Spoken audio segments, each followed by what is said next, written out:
How we doing, guys? What is going on? It is another beautiful day here in New Orleans, and we are going to go ahead and jump right into today's first topic, and that topic is, what is the scariest thing that has ever happened to you in your life?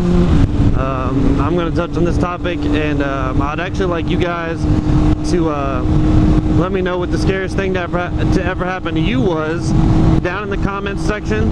So feel free to fill me in on that. For me, the scariest moment of my life, I would have to say, without a doubt, was when I was 14 years old, and it was when I had my first kidney stone. Now I get them, I mean, I've gotten quite a few. I get them quite regularly, unfortunately.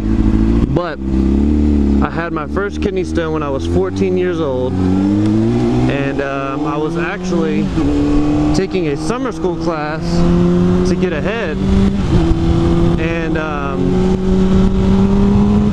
it was the morning of my last day of summer school when I went and I was taking my test, and I woke up like an hour before I was supposed to get up, and I felt like I had a cramp on my right side, and I kept like tossing and turning, trying to stretch it out.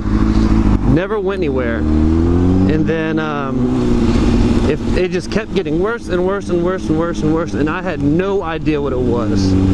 So it got so bad, like I could barely walk. I like crawl up the stairs, and I go into my mom's room, and I just like fell in the middle of the floor and was like, we gotta go to the hospital. So of course she's freaking out, which made me even a little bit more scared.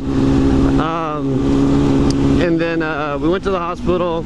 We're walking out the door, and this was 6 o'clock in the morning. Like, I hadn't had breakfast, I hadn't done anything yet.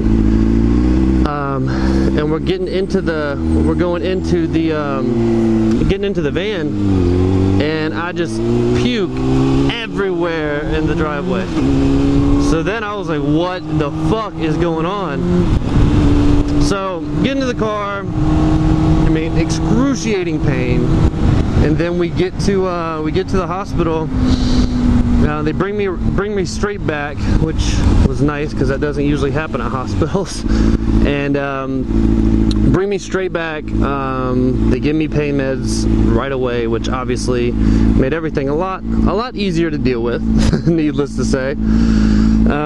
So they gave me the pain meds, and we went straight back. I got a CT scan. They figured out what it was, and everything was kind of cool from there. They told me what to watch out for as far as drinks and food and shit like that. And it was all taken care of relatively quickly. It was more the fact that I had never felt pain like that in my life, and I had no idea why I was experiencing it. I mean, I was 14 years old, healthy, and didn't understand why it was happening. So that is definitely by far the scariest moment I have ever had in my life. I was flipping balls, man. It was so freaking scary. Imagine at 14 all the things that are running through your head.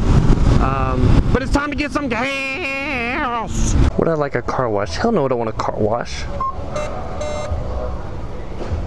No, I don't want a receipt. I want gas. Just give me my gas. Thank you. Gas time. I need that super premium unleaded. I don't want lead in my gas. I don't want it. Wow, wow, wow, wow, wow, wow. Filling up the gas tank, filling it up. Ooh. What the fuck is wrong with you? Next topic. The maintenance cost for motorcycles. I briefly covered this in my downfalls to owning a motorcycle. But as we all know, maintenance costs on motorcycles can be pretty steep, especially really depending on the type of bike you get. Relatively speaking, Japanese bikes are usually the cheaper bikes to take care of, and cheaper bikes upkeep wise. They're just made to last a little bit longer. I mean, anyone knows. I mean, even Japanese cars, they run and they run and they run and they run. They last forever. So I mean, it's no different with their bikes. Japanese bikes run and run and run, and they don't stop running until they run out of gas. So like Italian bikes, Ducatis, Aprilias, things like that, you're looking at a pretty steep price just for upkeep. I mean, I know their scheduled maintenances are relatively high, really high, and you have to do them pretty damn often.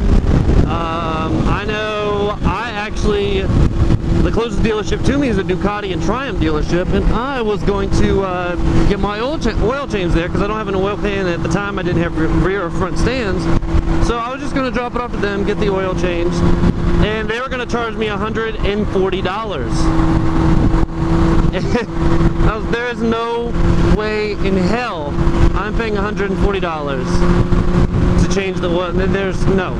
There's no, I could change the oil on my bike by myself 3, maybe 4 times for $140. It's not happening. I know a couple guys that got Dukes, and they're not cheap to upkeep.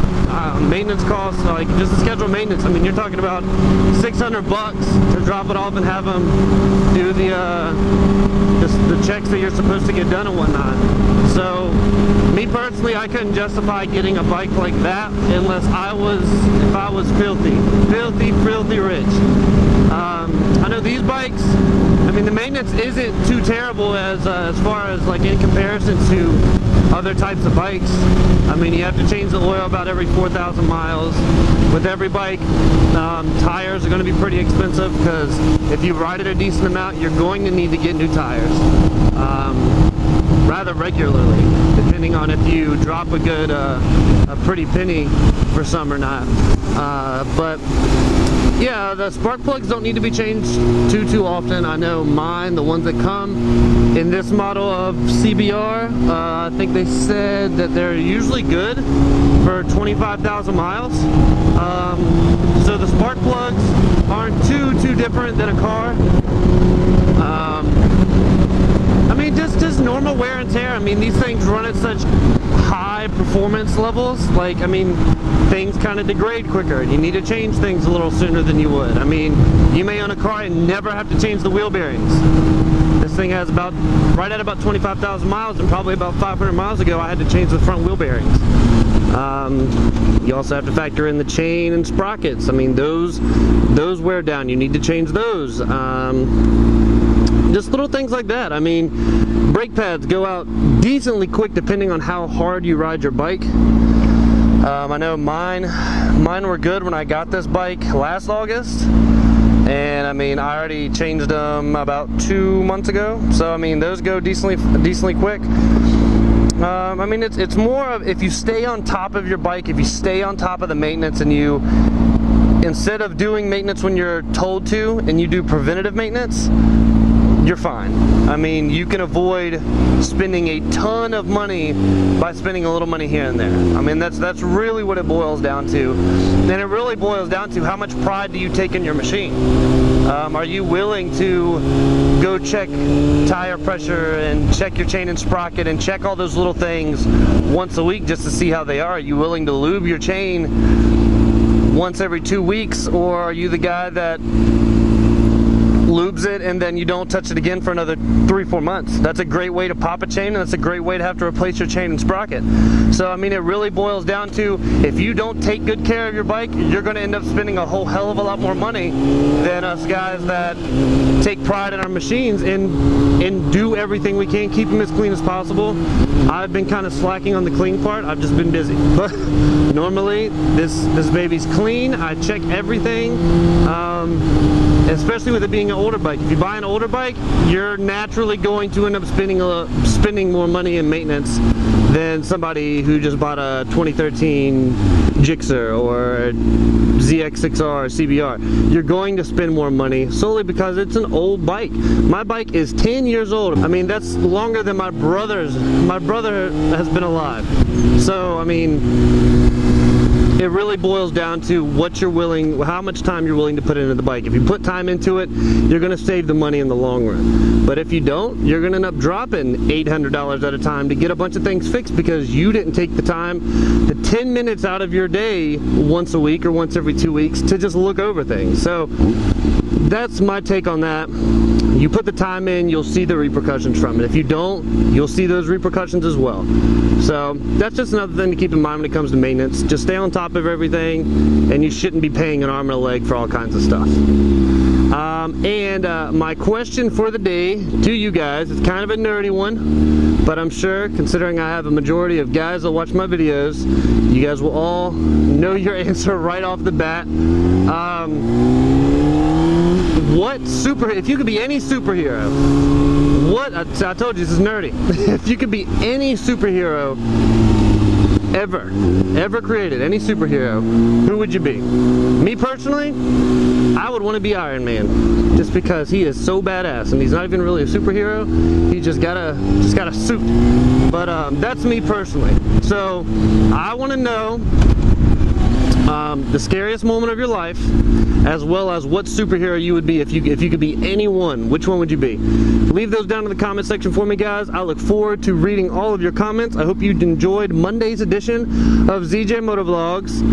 Get you some stickers, and I will see you all very, very soon. Have a good one, guys. I will see you later. Peace!